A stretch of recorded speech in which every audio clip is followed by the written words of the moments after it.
Good morning, everyone. Today we'll be talking, the two of us. I'll be talking with Allison. The topic is about Gen AI, so sorry about that. I know that it's quite original. But in the preparation for this, Allison and I were talking, and I actually loved one thing you said, Allison, which is we didn't make it about AI, but AI is just a part of a bigger plan and a bigger thing to inspire people to deliver better customer experiences. And I really love that you stopped me right away, minute one, not to talk about AI only. So, Allison, maybe I'll start by asking you a bit more in general terms. What do you see AI impacting the areas of marketing and creativity? Like, what's your purview as a CMO? How do you see that evolving? Well, first, thank you for having me. This is so much fun. And this is a great vibe here in this room, so I appreciate being up here with you. And to answer your question, we look at AI as a tool or an enabler. So it is really, for marketers, for CMOs, it's just that. It's the way to analyze data better, create assets better, and really achieve what we've been trying to achieve for very many years, but now at scale, because the tools and the systems and the partners have reached this tipping point that we have the ability to achieve hyper-personalization and things like that. So we're having a lot of conversations about, we have a huge database. We understand a lot of consumers. Samsung is in 76% of US households, one product at least. So we know a lot about how people use us and love us, but now AI is going to take that understanding to the next level so that we can get more personal, more predictive with behaviors and what you want. And we're going to use AI to deliver a better customer experience and a better marketing campaign. 76%, I didn't know this. We didn't talk about this. That's insane. That's such a scale. So in this small brand called Samsung, I wonder how you've been looking at something that has been in our radar for a while, which is what you refer to the hyper-personalization, which is getting to a point that you're not personalizing just for the person, but also personalizing the content itself. Have you guys been playing with that? Just tell me a little bit about what you guys are thinking on Samsung about it. Absolutely. So we have been on a couple-year journey of identifying that consumers come into Samsung for different interests and reasons. And one of the things that is kind of unique about Samsung as a brand is we could be your very first mobile phone in, I don't know, are you as early as elementary school these days? Or your entire kitchen when you renovate your house many years later. So we have a lot of products for a lot of stages of life, but we also have a lot of interest areas. We know that you might buy a TV to watch the big sports game, or you might buy a TV because you're a reality TV fan. Doesn't matter. We're just happy that you are in the portfolio. And now we're moving to the point that we're trying to recognize all the specific nuances. So for example, last year we were already talking in segments of interest whereby, are you a home chef? Are you a workout enthusiast? Are you a work from home maven? All of those things. All of the above. Oh, I'm proud of you. I might only be work from home maven. And by home, I mean office. But anyway, so that was already the first phase of this, was recognizing that people have different journeys and experiences. And now we're trying to cut it even more granularly so that we're going to get to the level, we see it very soon, that you're not just a sports enthusiast. I'm going to recognize what sport, and I'm going to recognize within your sport what team, and I'm going to be able to serve you an ad that says Samsung is the best experience for watching the New York Giants. And it's going to be a lot better because it's you and I get you. And so that's the journey that we are working on putting together right now.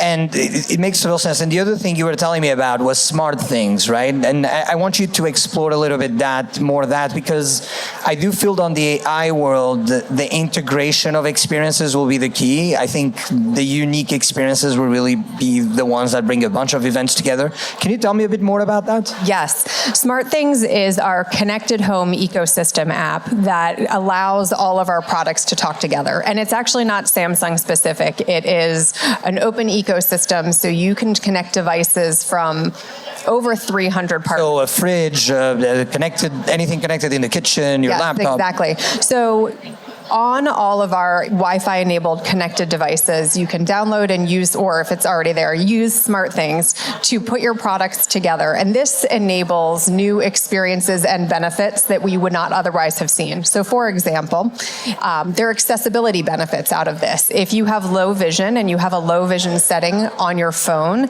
as you approach your refrigerator, if your refrigerator has a screen, it will recognize that you are the one coming to the screen and adjust the screen on the refrigerator so that you have the same low vision mode. The next person in your household who walks up and does not have that setting, it adjusts back. So those are the types of things that connectivity is enabling, and that's the future that we see through SmartThings.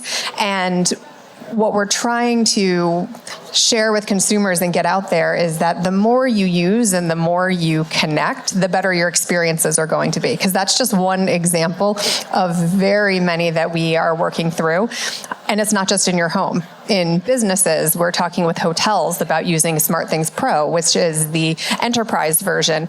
We will get to the point where you can adapt your hotel room settings on your phone before you arrive so that when you check in, your temperature is the temperature that you want and your lights are set up for what you achieve. So we see SmartThings as this tool and system as well that's really going to help make everything easier, more personal, and we can keep going with the vision and the future that we see for it. But right now, the opportunities, we're still scratching the tip of the iceberg. Yeah, I've seen those videos. Basically, you don't do anything at home. Everything is done for you. I'm waiting for that, Allison. So I wanted to shift a little bit to the younger audiences. In such an established brand that you have, doing so many things that you're having, how are you finding ways to stay authentic, to stay close to those generations, which is really the struggle of everyone. Everyone is trying to crack that. You nailed it in your question when you said authentic, because what we found is Gen Z and even more in Alpha, authenticity. Is there more than Alpha? I don't even know. I think they're still being born into Alpha these days, but there will be more. Okay. There will always be. So we've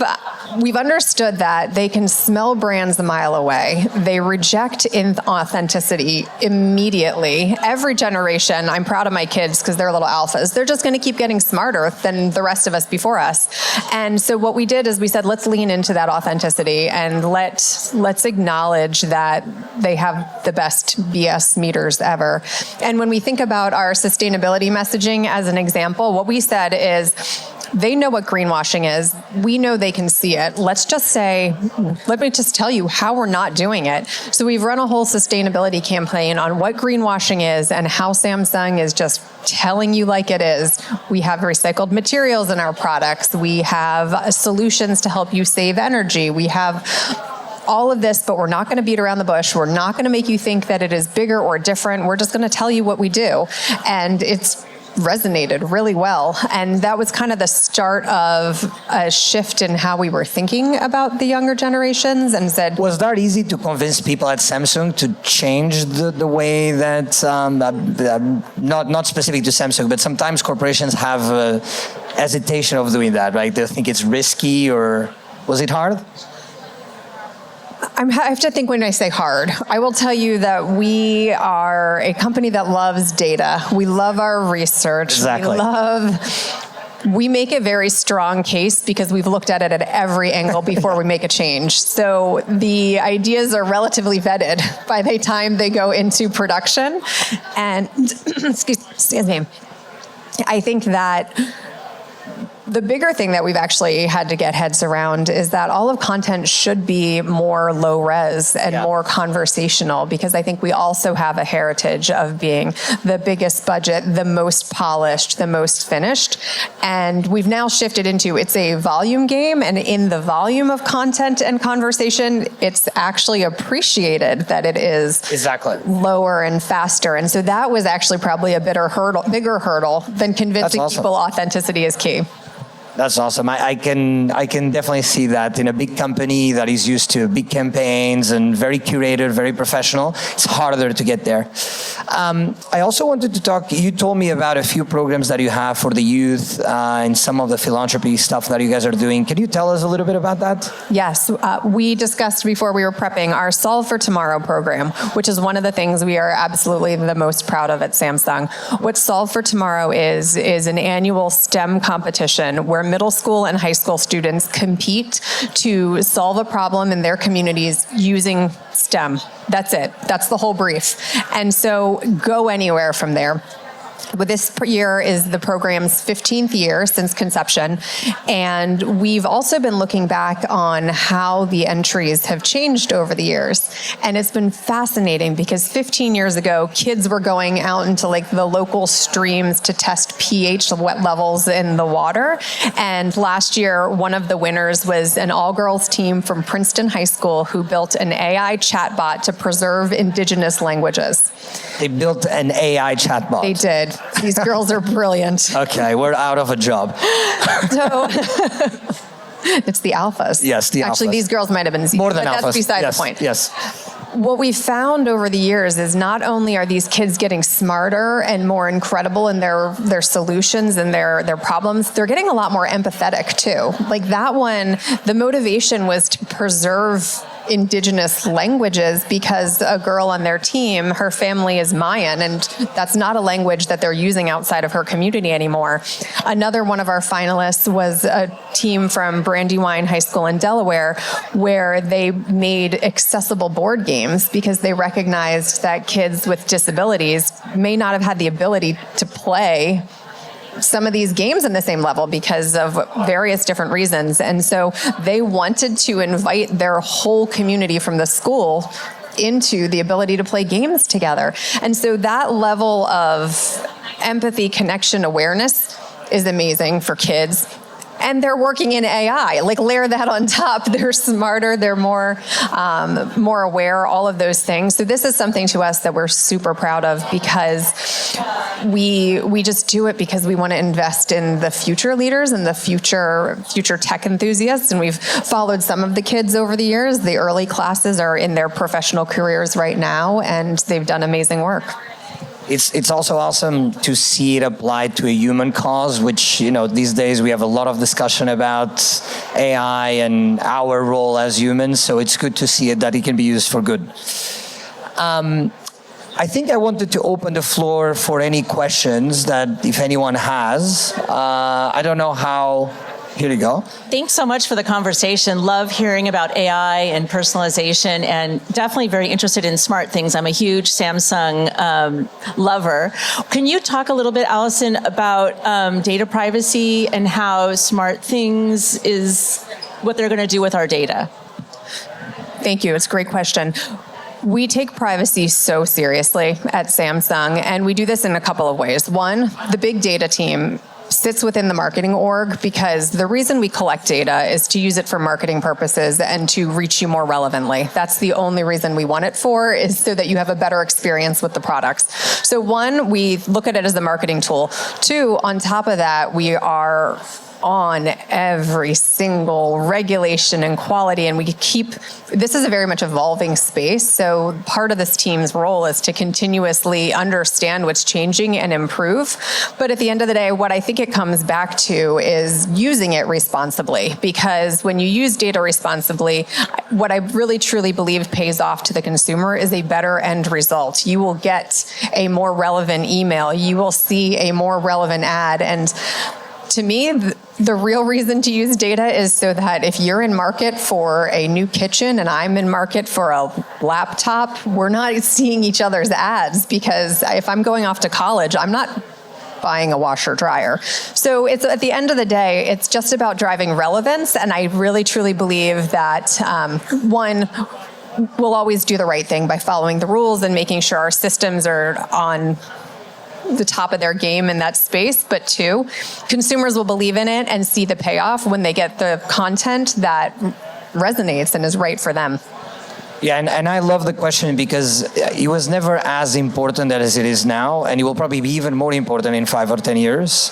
And you start getting to things as your medical records, you start getting into things that where these models will be running. We want it or not, these models will be running in medical systems, they will be running in diagnostics, they will be running in our daily life. So I think the one thing about big institutions that are controlled, that have a system in place, I think they can more reliably do integrations like that. And I think it helps a ton on the risk that people perceive in these technologies. When you said medical, that triggered something else, because the question was actually about smart things specifically, and I talked much more broadly about all of our data usage. In the smart things space, we're also trying to understand this is where we're really going to bring personalization and prediction through the privacy safe lens to the next level. Because, for example, one of my other favorite data uses of AI and smart things examples is in your wearables, we're tracking not just your steps, your heart rate, your temperature as well. And we are getting to the point where if you connect through smart things, include your thermostat in your house, it will start to see things like, you're not sleeping so well at 3 o'clock in the morning because your body temperature is running a little bit hot. And auto adjust your thermostat to bring it down and see if that helps with your sleep a little bit. So back to it's still the same principle of trying to help you as an individual on a more personal level, but whether it's smart things or our ad data, all of that is really about being relevant and reaching everyone on a one-to-one basis, because I recognize that, especially in a brand that's in 76% of households, lots of different reasons for coming to Samsung. That's awesome. Any other questions? Hey, Allison. Wanted to understand how y'all are looking at the retail media space. You're in 70-some% of the households. You probably work with 100,000 different retailers. Kind of parlay the data conversation in that as well. Would love to hear your perspective. That's a great question, too. We are just starting to get into what we're thinking of as our next evolution of better media through our retail partners. And this year has also been for Samsung. I know it's not a net new concept, but for us, this is the year of the clean room. So we are working on establishing clean rooms with our retail partners so that through data matching, you get a much more relevant experience. So if we think at Best Buy is a very large Samsung retailer, and Best Buy has a lot of categories that are not Samsung either. So how can we work with Best Buy to make sure that you're not just in market for one of our products, you have a higher propensity for Samsung, and then it's the same thing. We're getting the same principle of getting more out of the retail media network buy as well, because I'm so Samsung, I can't think of another category that Best Buy sells, but I'm going to trust that there are things that you go to buy at Best Buy that are also not in my portfolio. That makes sense. From a retail media standpoint, I mean, I'm assuming that the key focal point for you guys is to share that data into creating value. From an ad inventory side, you guys will probably start ramping up other types of advertising too, right? Like on the smart things thing, for example, I can imagine that eventually will be a business. We're not looking to be in the ad business. Okay. We are. This is a rogue question, by the way. I was interested. No, that's not on our roadmap. Okay. The way we are actually thinking about evolving our proposition, though, is getting beyond thinking about selling products and thinking about experiences and benefits. I see. Because that is where, back to the example of sleep, we do think about sleep and health constantly, because you're not just buying your appliances for just keeping look at your them. products cold, or just to look at, exactly. There's so much more that you want out of your appliances that we're recognizing that we shouldn't sell refrigerators that keep things cold. Yeah. We should sell health and wellness solutions. Yeah. So that's that's more where our heads are. We're not getting into the Good media network today. I was testing you, Allison. I think we have another question. Yeah. And sorry to block your vision up there. It's okay. So Jason from Rebrand, pleasure to meet you guys again, right? So I have a question. As CMO, what are some of the challenges, two-part question. CMO, what are some of the challenges that you're facing on a day-to-day basis, right? So how to find parallels between what the messaging is going to be on a global standpoint to also how is it going to resonate on the U.S. side as well. So how do you find parallels and challenges between that to figure that out. And then the second part is when it comes down to creative processes and ideas, and you can imagine how much ideas are being bombarded from your side, how do you vet those out to make sure they hit those verticals and base some of the stuff that you mentioned about the communication aspect and how Gen Zs are taking information? So that two-part question kind of get more into your process and how you go through that vetting process. I love the first question about global and local because we are also a very large global company. And, right now the vision from Samsung is global consistency. And the belief is that that will elevate the total value and the equity around the brand, which we really very much appreciate, except as someone who is in the local market, I have to stand up for my market and recognize that there is no one size fits all that's global. The U.S. is not a bad market to be in if you're going to have to it's a big local market. Yes, yeah. It's a big local market. So we do get to speak up and fight for what works for us, but it doesn't always. And that's where we also we have the license to create for the U.S. We try to take from global, but if it's not going to work, it's not going to work. So it's a constant negotiation. I don't think it's unique to Samsung. It happens in varying degrees across all of our product businesses because mobile, I will say, is a little bit more globally consistent, and appliances are very much. It is very different depending upon your house and your life and everything, country by country. Even the type of house changes, the habits change, Yes. Even the things are inside of. In some cases, they are different products in different countries because you have electricity is different, water is different, all those things. So working through all of that, I believe it is our responsibility to stand up for what's right in the U.S. and what the U.S. needs, because I don't want to put any dollars behind an ad that doesn't work. It was just wasted at that point. And so therefore, back to the point previously we talked about how data-driven we are. We do put a lot of time and effort into making the case for why it's going to work or not work. We love our testing. We love our data points to say, have the confidence that it's worth trying things. And then on your second part of the question about the creative process, the thing I was thinking when you were asking was that it all goes down to the quality of a brief. Because if you are clear on what you're trying to achieve and you can articulate that in brief format, I think that is where you and your partners get the best output at the end of the day. Is we could all say that we came into this knowing what we wanted and articulating it clearly. So that was my thought to the second part. So not outsourcing the brief to ChatGPT. I think that's the message. Keep the brief. Correct. Keep the brief with the human being. Allison, I wanted to thank you very much for the conversation. I really enjoyed it. I really enjoyed meeting you, and thank you very much. Thanks for having us, guys. Thanks, everybody.